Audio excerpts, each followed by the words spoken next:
This answer script or the looks like this. It is having 28 pages.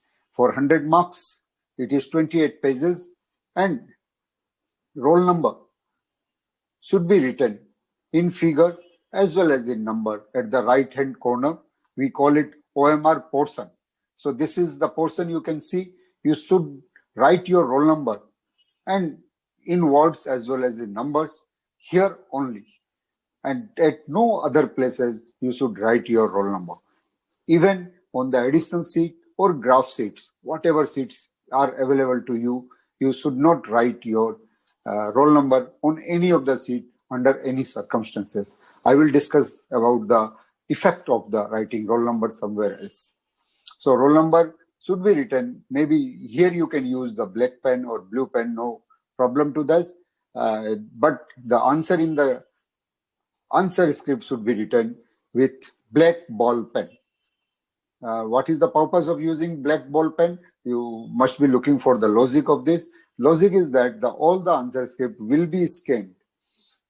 So if it is done with the black pen, your visibility will increase. If you use the blue pen, the visibility will not be as good as we will get in the black pen. Here you have to write the exam, and then after the group number, roll number, subject, and then you have to write the number of seats, additional seats used by you.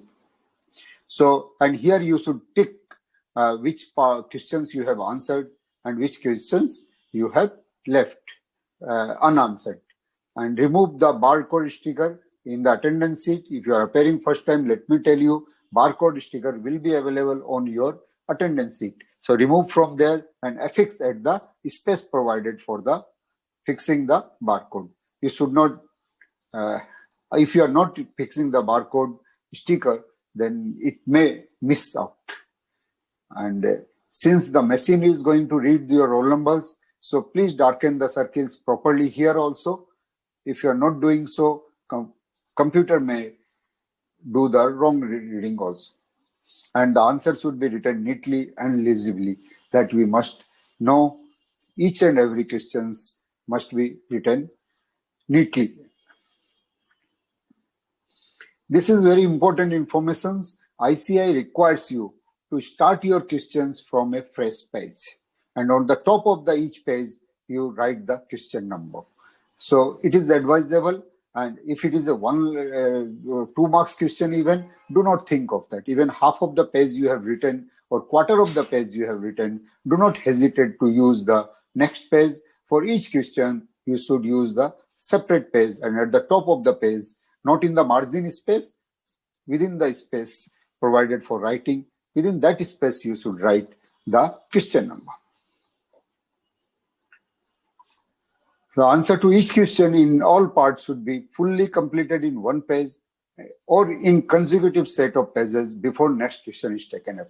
Basically, here we want to say that you should not give answer to a particular question in 2 parts. Suppose if you are writing answer for question number 7A and you have used the page number 22, then you have used the page number 26 for answering it. In difficult situation, you may do it, but it is advisable not to do it.